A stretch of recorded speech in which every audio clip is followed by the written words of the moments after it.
Have fun, darling. Thank you.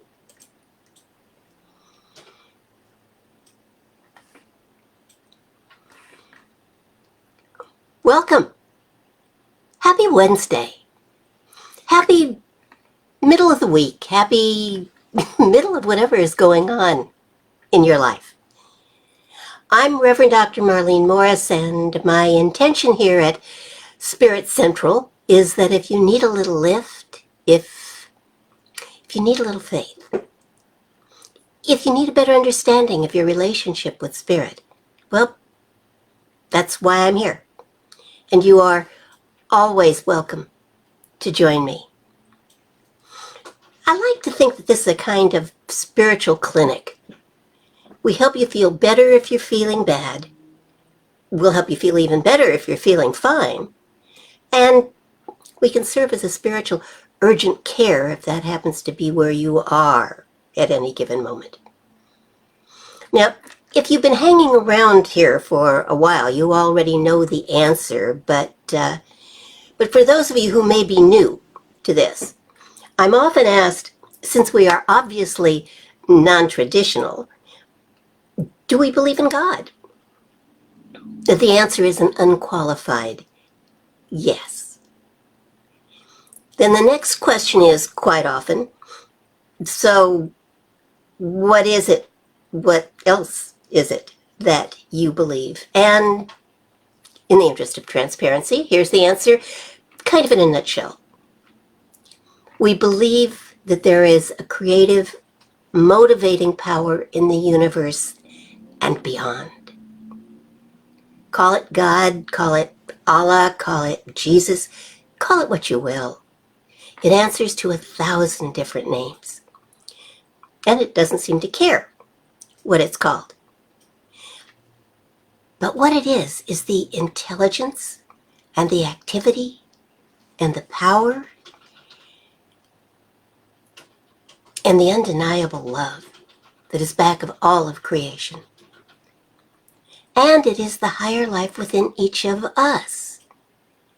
And when we realize that, we can direct it in our lives to heal our lives.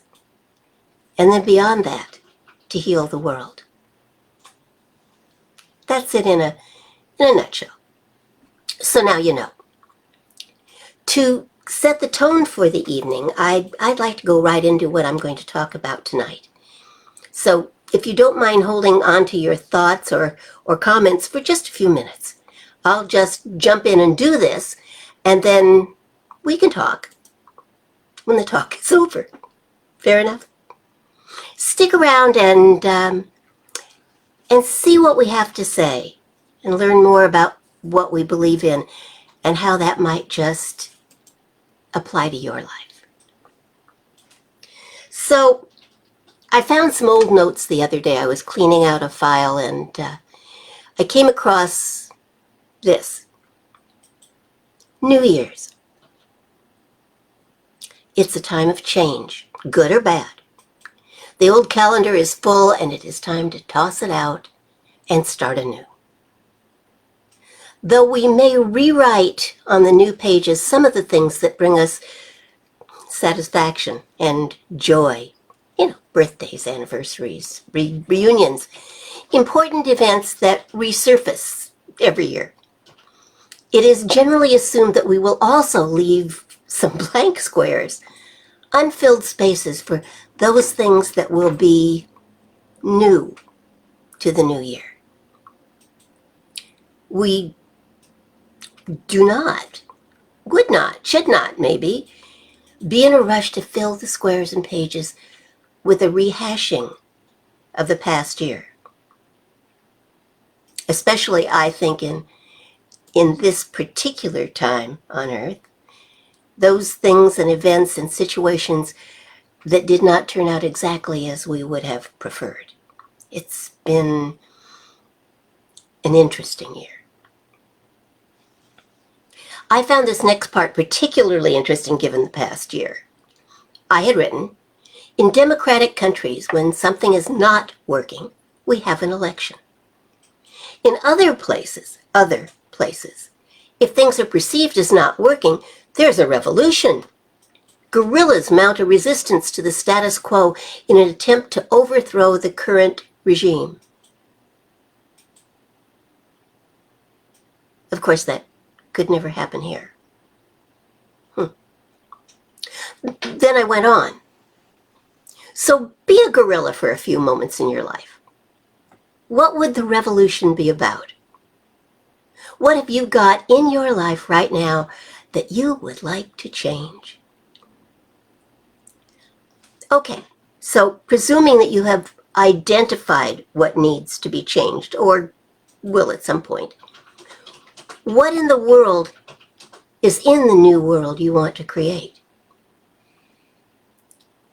I'm going to assume that I went on to suggest that we set new goals, a metaphysical way of getting around the idea that they are resolutions, and that we pray for them for the change we want to install in our bright, new, promising new year. And there are those revolutionary guerrilla things and events that invade our promising new year and tip the scales, and our intentions along with the scales. Insurrections. Last year's triplets, COVID, Delta, Omicron. Sometimes, well, often, I suppose, Lincoln is right. He said the dogmas, or resolutions, if you will, of the quiet past are inadequate to the stormy present. The occasion is piled high with difficulty, and we must rise with, note the verb, rise with, not rise to, but rise with the occasion. As our case is new, he said, so we must think anew and act anew. We must disenthrall ourselves, and then we shall save our country. And I might add, ourselves. And so we here on the new year highly resolve and pray and commit, usually for a good cause and with the best of intentions. And we are now 12 days into this bright new year, and I don't know about you, but I'm already counting the resolutions, goals, aspirations that have fallen by the wayside. Perfectly good intentions that I perfectly well intended to pay attention to, that I have forgotten or slipped up on or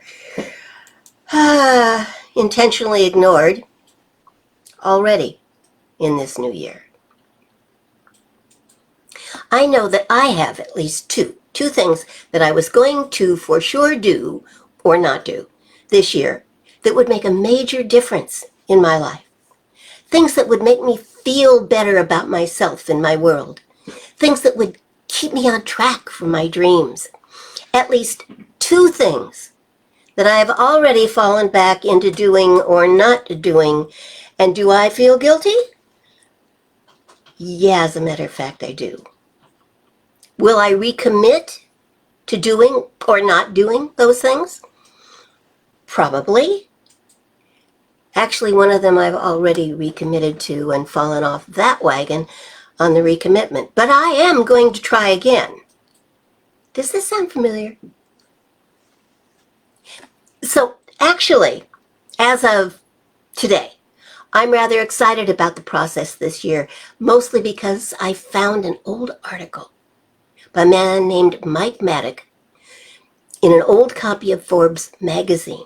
An old article that is entitled 10 Resolutions That Most Successful People Make and Then Keep. It was the and then keep part that got my attention and kept me excited. Maddox says we often make our resolutions, or some metaphysical version thereof, with sincere intent, only to see them quickly fall by the wayside as we revert to bad habits that we have vowed to break. But what about the most successful people and their resolutions? Well, what about them? Have you noticed, he asks, how the most accomplished people just seem to identify important things and consistently get them done? Study successful people long enough, he says, and you start to pick up on the resolutions they seem to consistently make. Mike paid attention. And here are some of his suggestions, with, of course, some of my own kibitzing added to make a spiritual point. 10 things, he says. Number 1, spend more time on the not to do list. What? Strategy, he says, is the art of sacrifice. That's why you may want to consider creating more space for what really matters by first identifying and then avoiding what matters the least. He goes on, your time is a treasure to be invested. Creating a list of things that you are not going to do allows you to invest more of your treasured time on the few things that matter the most. Which I think puts the bad guys, or the ones who think they should be running your life, on notice. While I absolutely believe in the power of affirmation, what I also know is that sometimes we allow that to simply be a way of avoiding facing our demons.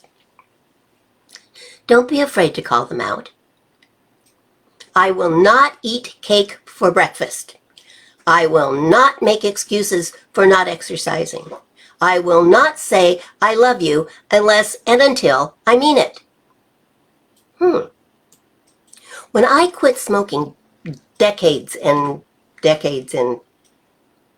a lot of years ago, I did not just claim to be a non-smoker.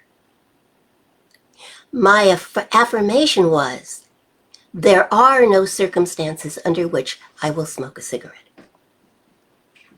Sounds negative, kind of, I know, but on those occasions when I was tempted, that sentence, there are no circumstances, would pop into my head clear as a bell.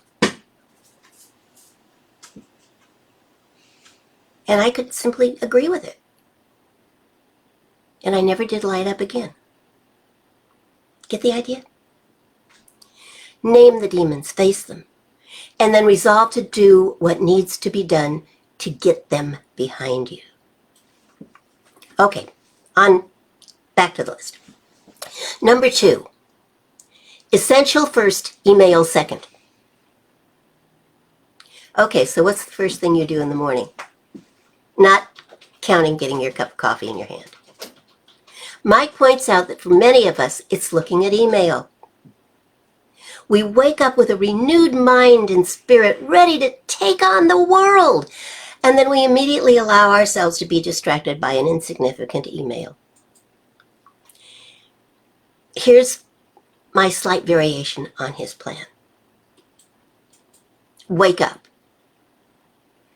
Meditate or pray affirmatively. Take on the most important task of the day, which will be bolstered by your energy and your prayer, and then, and only then, hit the email. Don't let your email run your life, or eat up your day, or sap your energy. Get to what's important. Okay, number 3. Resolve to think about who rather than what. See, too often we focus on the what needs to be done, don't we? I mean, it's not a bad thing. But if we are too focused on the what, we run the danger of overlooking or running over the who. And in the process, we may be so locked into what we have to do for them that we miss out being with them, or there for them. Or in the process of doing what we think they need to have done for them, we don't give them what they really do need, which is sometimes just an ear or a shoulder or your presence. Number 4, resolve to find your purpose.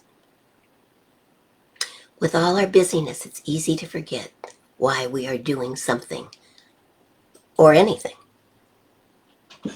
Why are you doing what you are doing? Why are you here? Not just here listening to me, but why are you here on the planet?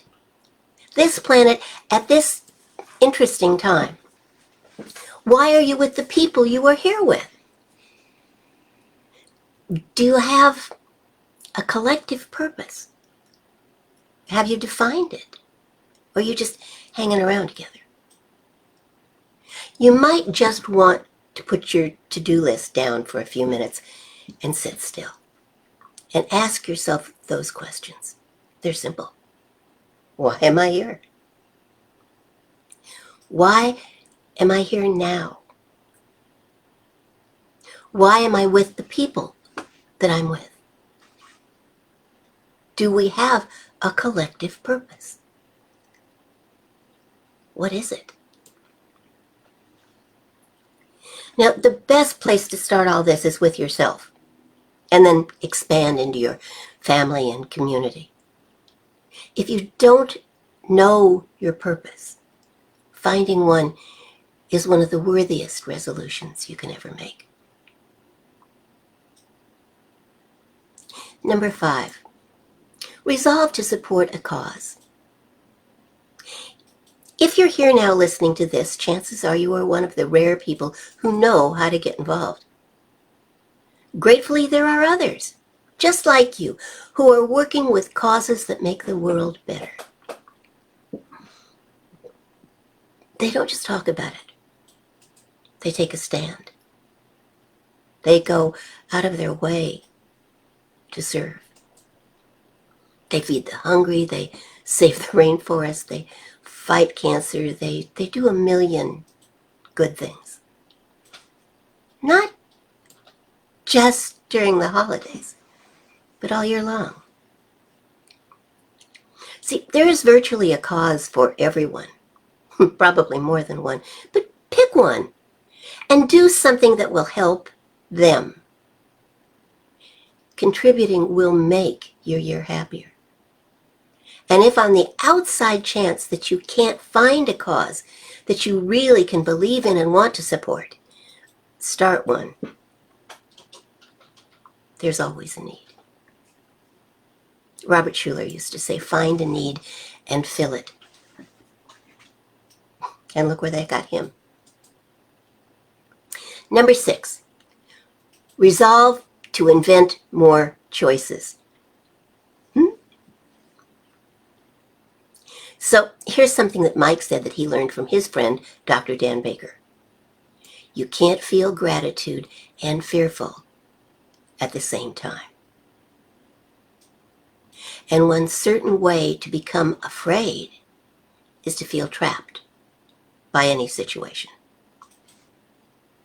The remedy, Mike says, and I agree 100%, is to realize that you always have a choice. And the more choices you feel you have, the less trapped and happier you will be.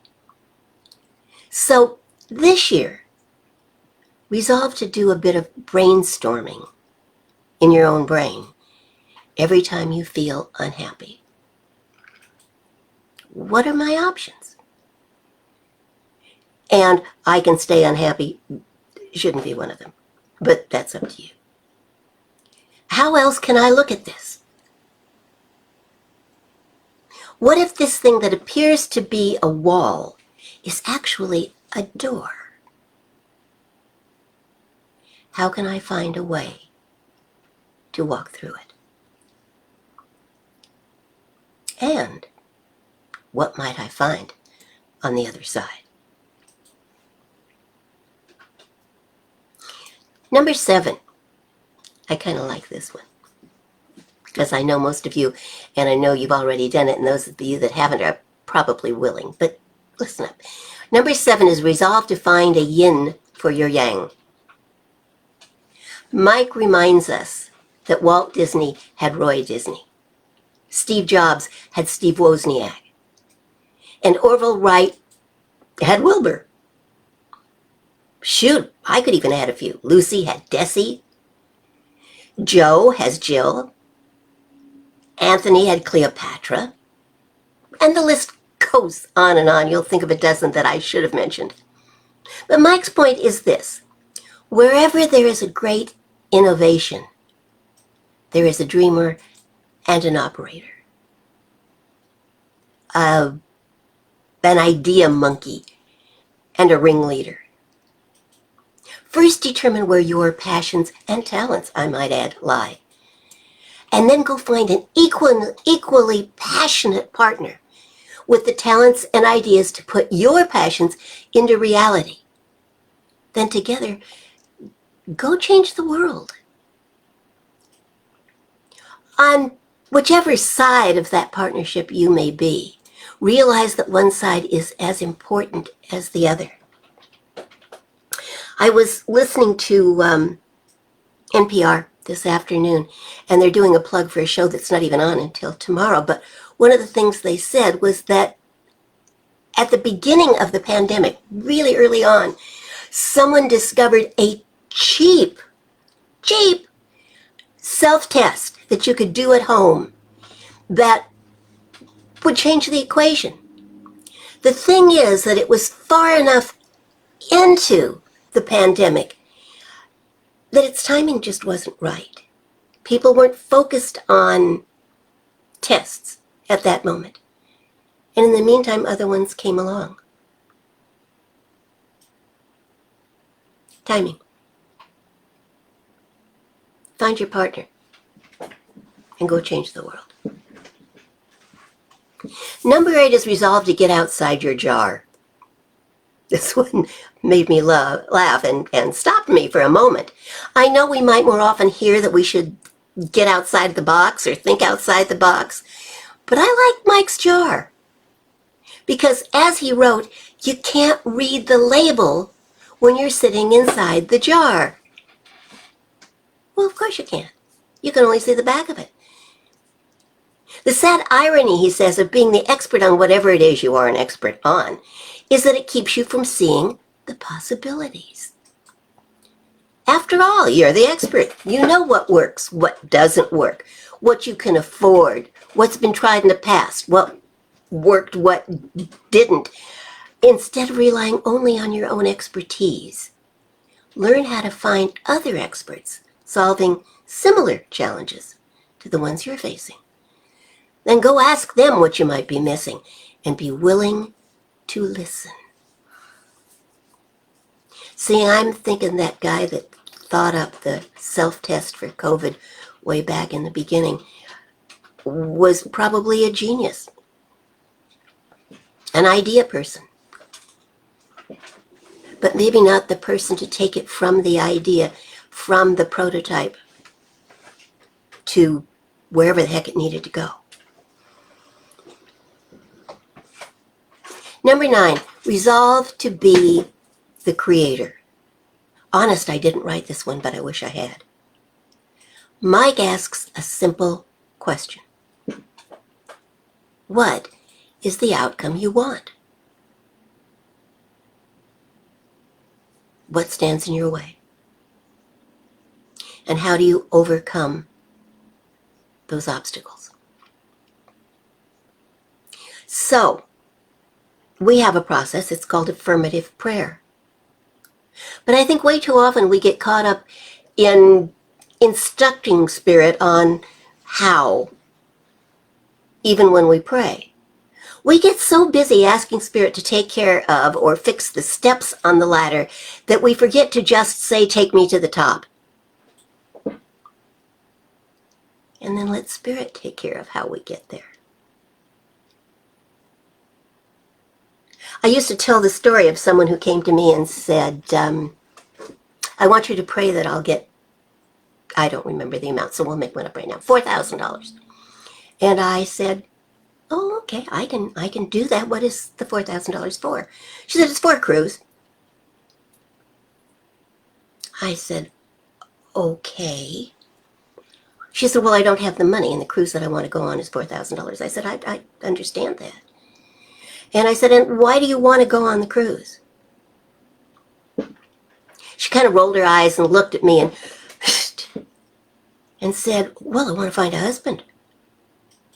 And I understand that that particular cruise has got a great record for that. Lots of single guys, lots of available people. I said, so you'd like me to pray for you to get $4,000? She said, yeah, so I can go on the cruise so that I can find a husband and live happily ever after. I said, why don't I just pray that you find a husband, the relationship of your life, and we could even define what you would like that to look like. All she could say was, oh, well, I think I'd like to go on the cruise. I said, well, you can still go on the cruise. How about for your honeymoon? Too often we think we know the way. And here's a piece of news for you. I've said it before, so I'm going to say it again, and it will probably get me in trouble. However, if you were so smart that you knew how to make this thing happen, you would have done it by now. If you're turning it over to Spirit in prayer, just ask for what you want and let Spirit work out the details.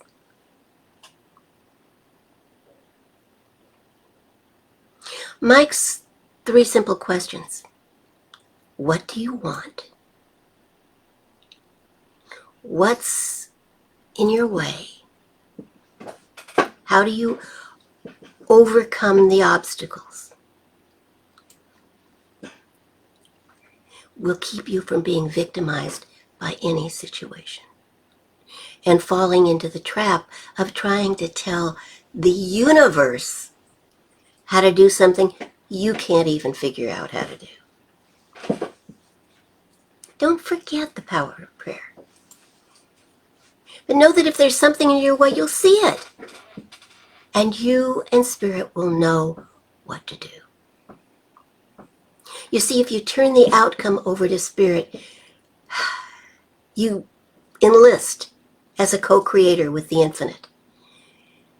And Spirit in you, as you, and through you will get you through. So co-create. Get Spirit on board.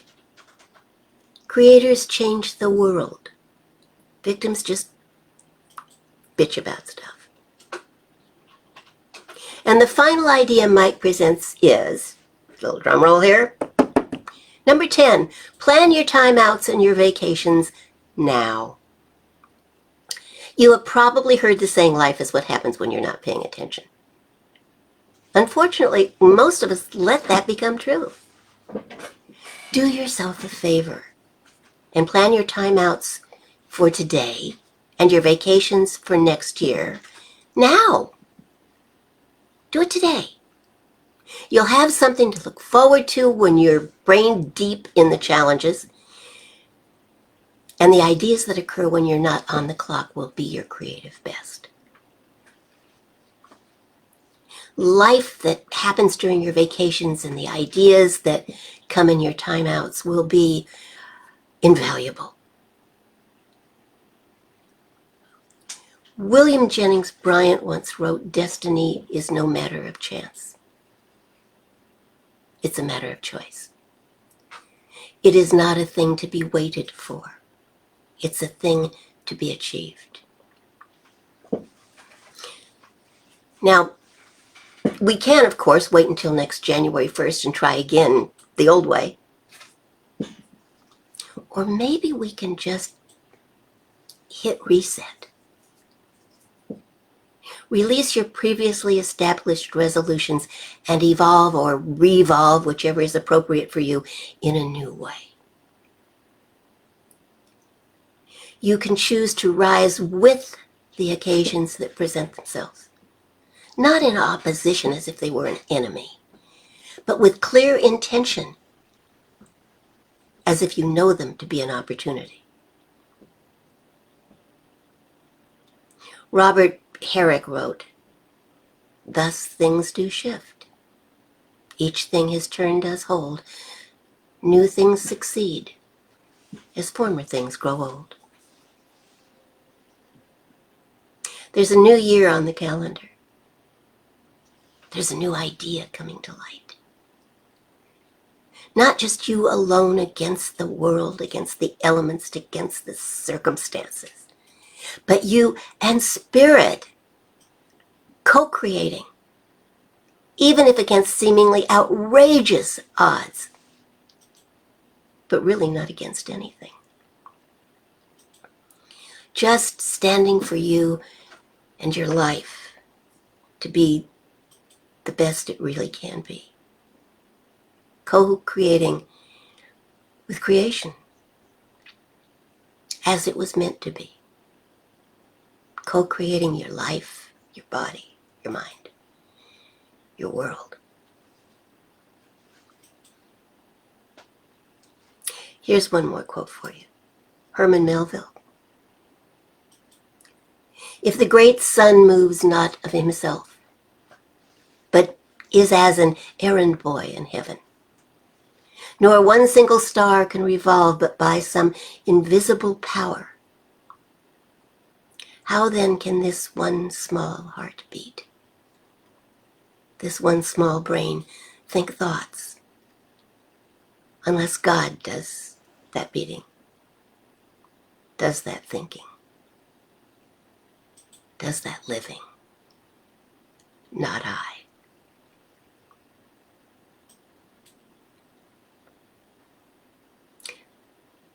Resolution? Revolution? Oh, forget that. Be ye transformed by the renewing of your mind and the process of co-creating with spirit. Happy New Year.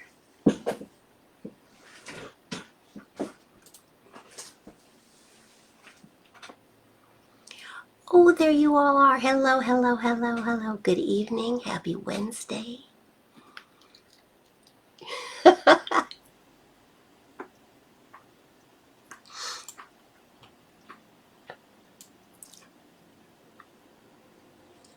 Hold on, I'm catching up on what you've written while I was chatting.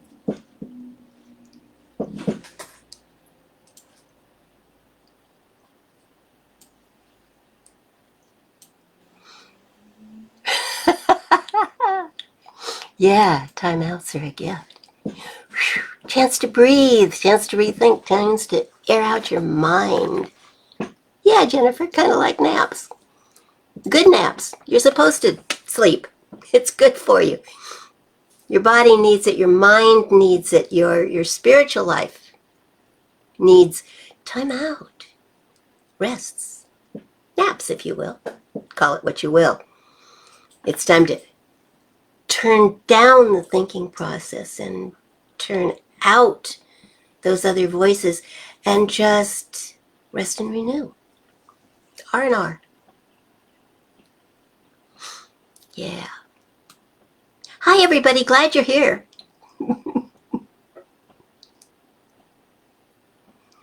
I keep saying I don't take naps, Jennifer, because I tend to not like how I feel when I wake up for them. But I think I take rest stops during the day. I just kind of tune out and go someplace where I don't have to think too hard. Or at all. Meditation, prayer, call it what you will. That works for me.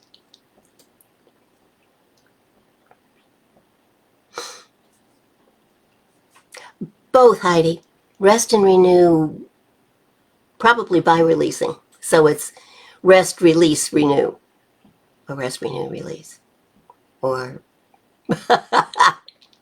yeah, all of that. Good thinking. Good thinking. So, my friends, how is everybody?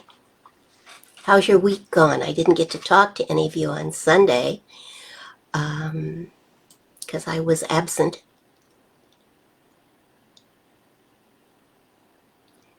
You're welcome, Laura. Thank you.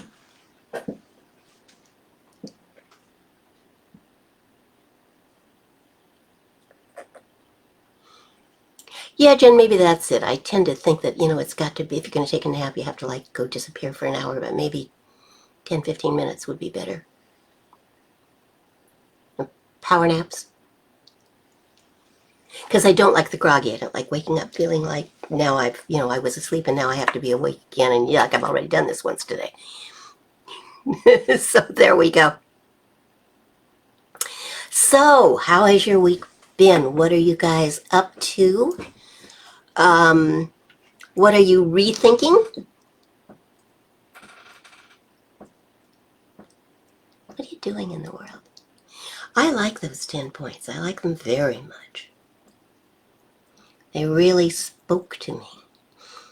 Especially in terms of creating changes in our minds that change our lives. And changes that we keep, changes that we, not just because we commit to our New Year's resolutions, don't we? But like I say, it's the 12th and I've already screwed up a couple of them. So, yeah, and that's exactly how it feels. Can I post the list? Yes, I can post the list. Give me a little time to do that because I'll have to change the format. But yes, I will do that, Jennifer. I'm going to say look here tomorrow for it. Is that fair? Does that work for everybody?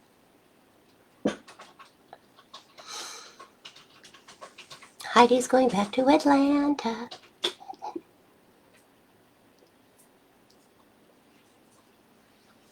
Jennifer says she's very tired today. Nothing specific. Sweetheart, did you need to take a nap? I'm not kidding. I think too often.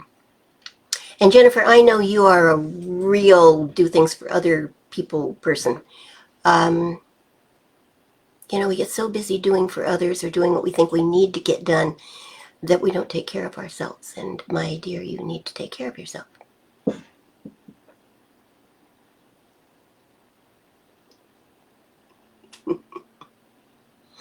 Yes, I will post the list as quickly as I can. I may have it up tonight, but don't bet on that. It's been a long day. But if you'll check back tomorrow, I'll have it up.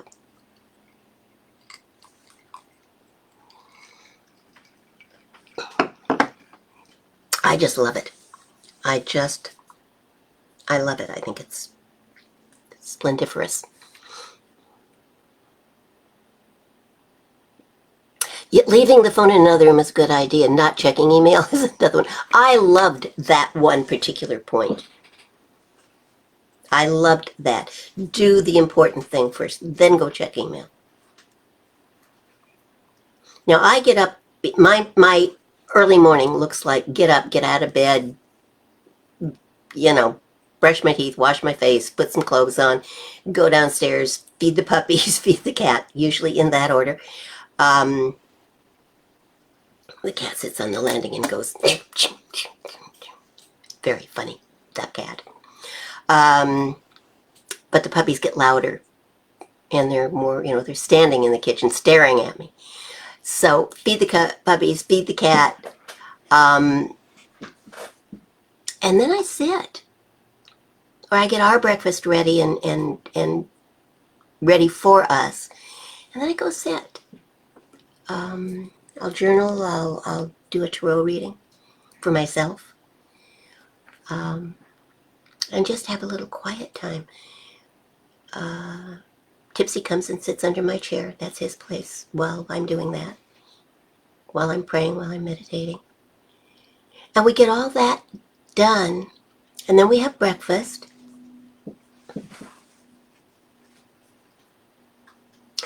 then I eventually work my way up to email. But nobody has yet said, you didn't check my email at 8 o'clock in the morning. Really? No, I didn't. And I won't, probably, ever. First things first. I think it's that rule.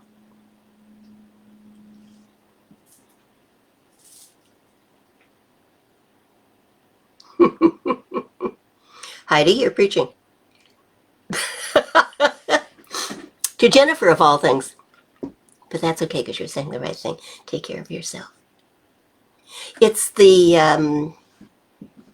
flight attendant saying, put your own mask on first and then take care of whoever else may be with you. But if you pass out, you're not going to be useful to anybody. So there. Paul, hello, darling. Long time no hear from. Glad you are here. How's the weather where you are?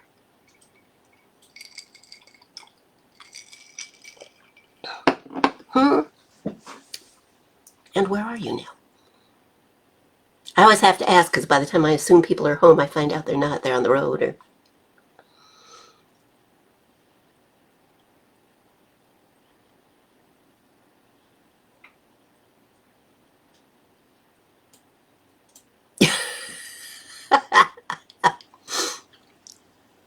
Heidi, you are delightful.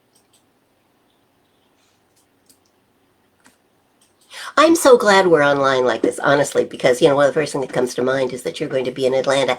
And although there is a time difference, gosh, it'll be late at night, won't it? For you. Is it 3-hour time difference or 2-hour time difference? 3.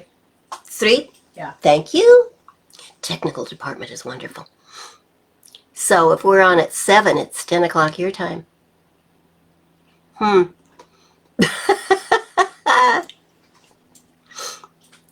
I want you to get some sleep. That was part of what we were talking about, isn't it? I want you to rest and be ready and excited and just ready to take on the world. Yeah, 10 o'clock. So if you can't be with us live all the time, at least you can watch the replays and comment, okay? I want to know what's going on. I need to know where my people are and what they're doing and how life is going. And I'm just assuming it's going to be spectacular.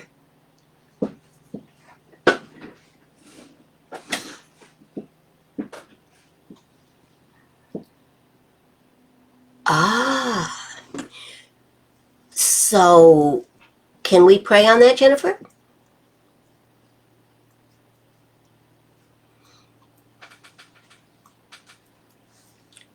Can we? Hazel Rose's temper?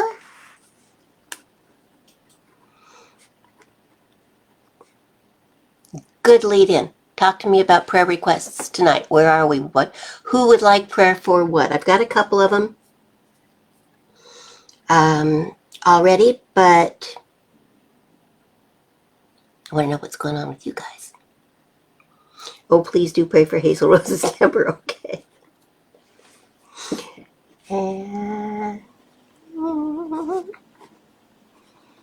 our little pig, Hazel Rose.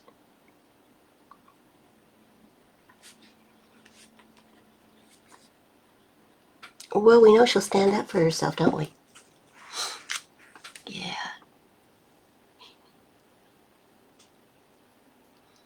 Okay. Hazel's on the list. Who else? What do you want, folks? Talk to me. Oh, yeah, I've got her mommy and her grandma on my list already. That came automatically. Heidi, how about you? What do you need? Paul, if you're still there, what can we be praying for?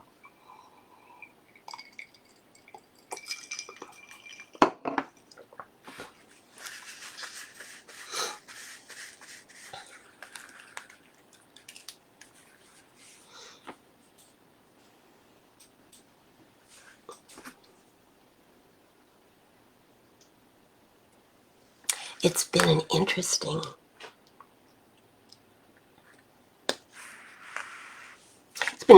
year. It's been an interesting couple of days. Schedules have been moved around. Things are changing. People are changing.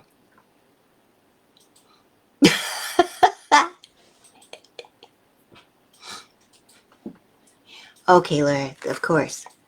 Oh.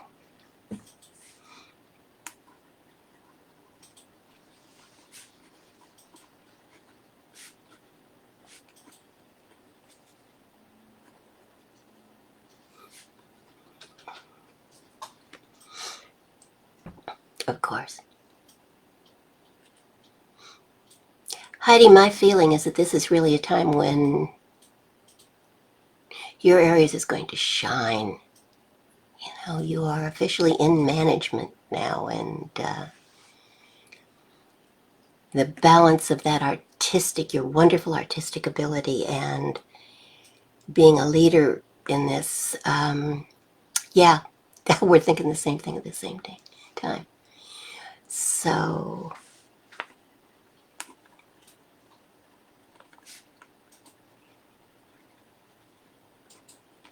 you know where to go for that, don't you? Laura says, Aries pushy? We are not. I was married to one, Laura. Yes, you are. But in a good way.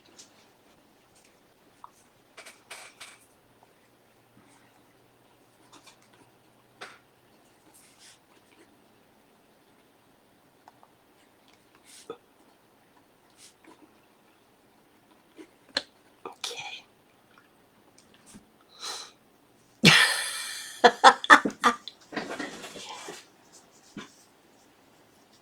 Good gag.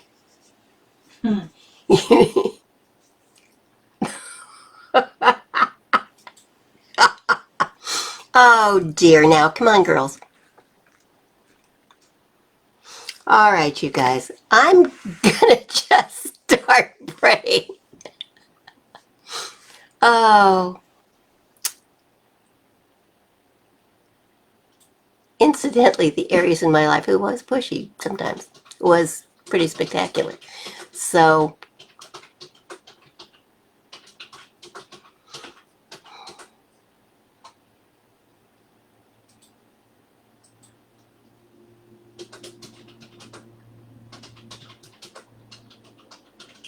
Laura, when's your birthday?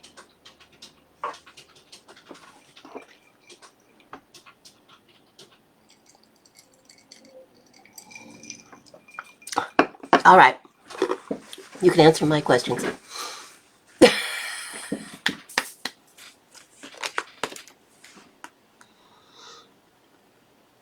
You are perfectly sane, Heidi.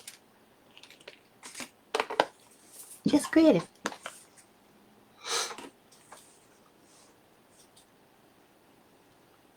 See, that's why you guys like me. I'm the Libra.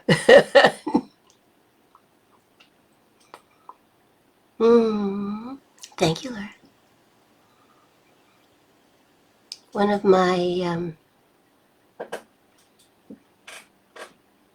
the best people in my life was March 26th.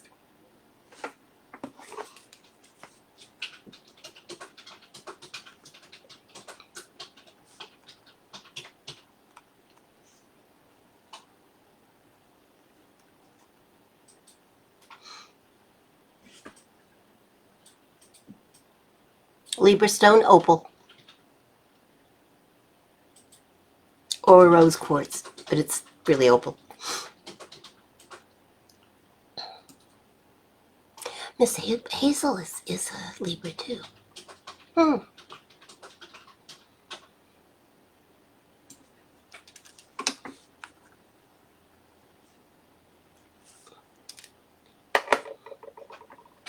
Okay, so Hazel isn't having temper tantrums. Libras never have temper tantrums.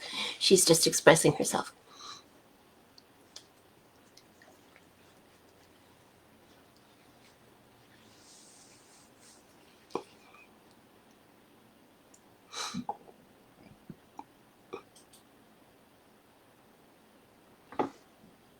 Oh, Heidi, how lovely.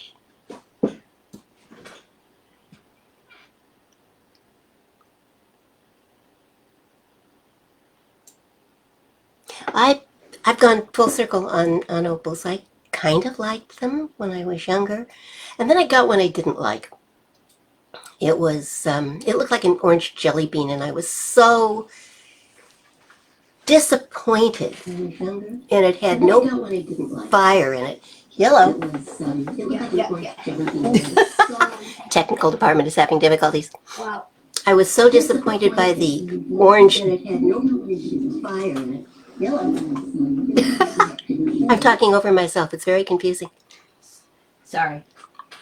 Anyway, I eventually got rid of that, and then I didn't have an opal for a very long time, and just recently I'm being called back to them, so I think maybe I've grown up. But sapphire gin. Huh.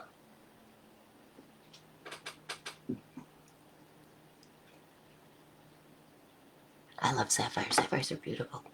Okay, I'm gonna pray. we could do a whole thing here on astrology, and I could bring Tarot in. We could just have a wonderful time. But I want to pray.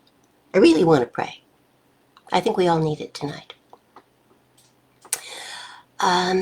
So let's go there. Will you join me? I'd like you to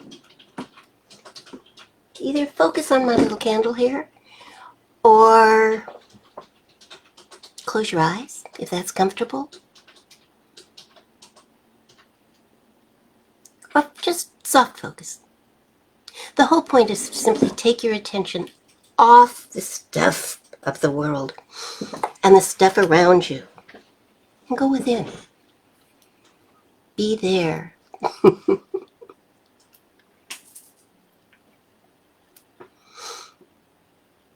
Be there. Let's just let go of the world for a minute. Gravity will hold us in our place. We will not fall out into space. But let us just let go. For the next few minutes, we don't have to run anything.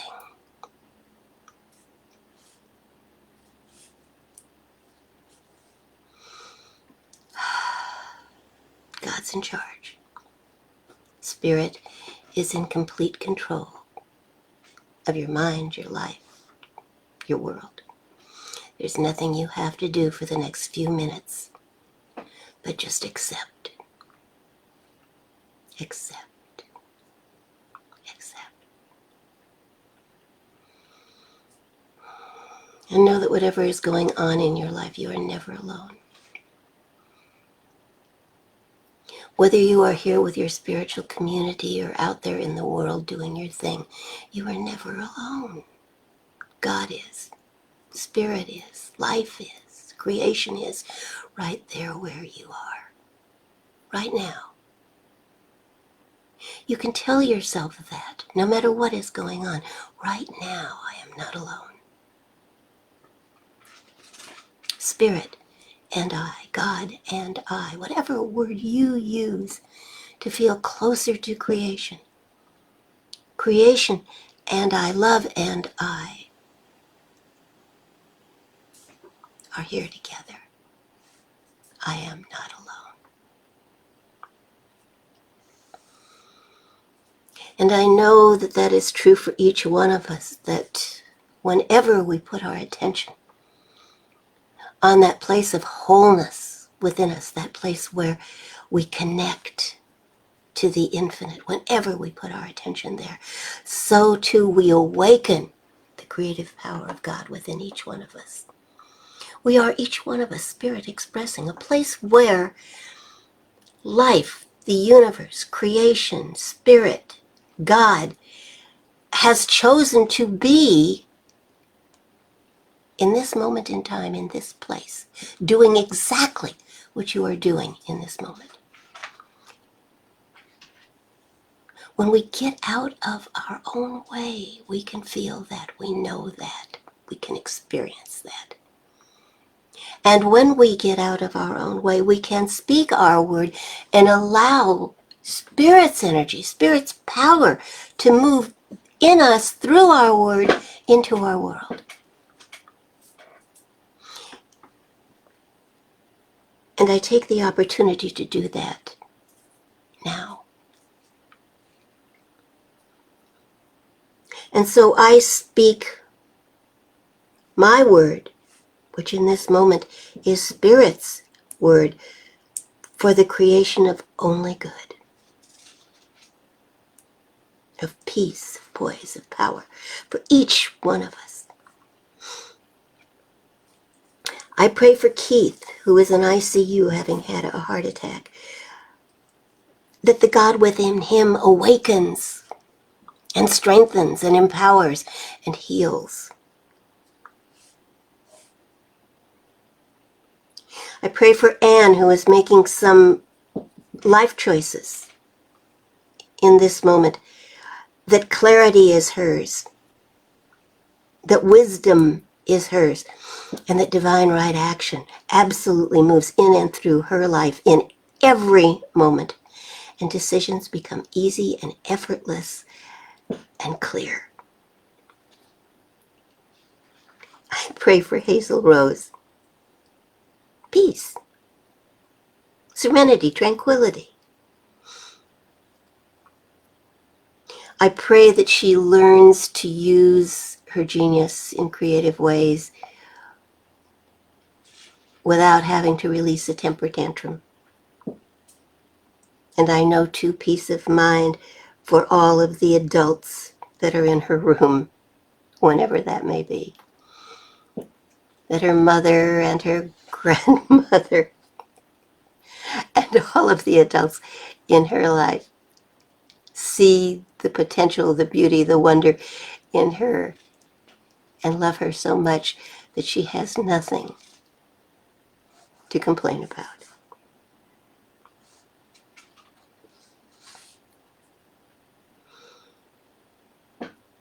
I continue to pray for healing and peace of mind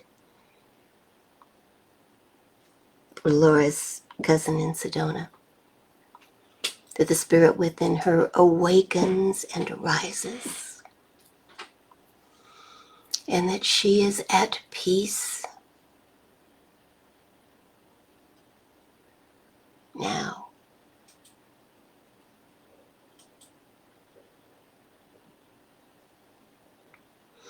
I pray for Heidi that her leadership abilities are on a par with her creative abilities, and they are upfront and functioning and fruitful. That she knows exactly what to do and how to do it, that creates a team that is loyal to her and to the project, and that there is harmony and creativity flowing through everything that they do.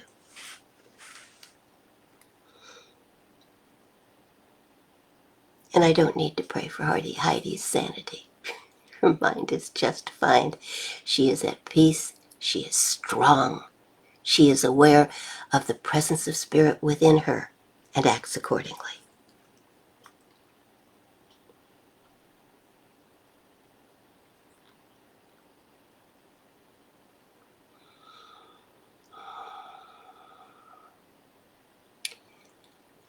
I pray for each of us that we are led every day, every minute of our lives by the truth and by love, and by paying attention to the spirit within us and the spirit around about us every single moment, and that we simply by our presence make this world a better place. That we know our purpose and we express it. That we know we are created in the image and likeness of creation itself, and we allow that truth to guide our lives. And that we do not forget, we remember that we are spiritual beings and act accordingly. And I am so truly thankful for the difference that is being made by anyone within the sound of my voice, by the prayers that are answered even though they may not have been uttered. God knows. Spirit responds. I am so grateful, so thankful for this spiritual community, for the spirits that inhabit it, for the world that is a better place because we are here. Thankful, grateful, truly, truly grateful. And I let it be so. And so it is. So it must be.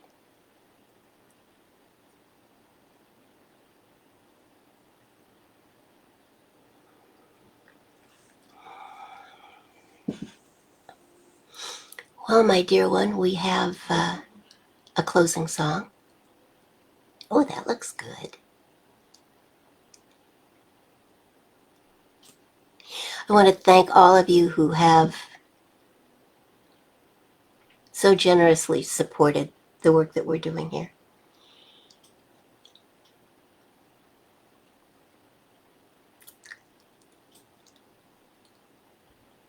I am just grateful.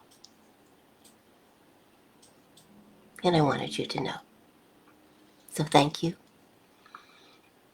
I'll be back here on Sunday. I hope you will be too.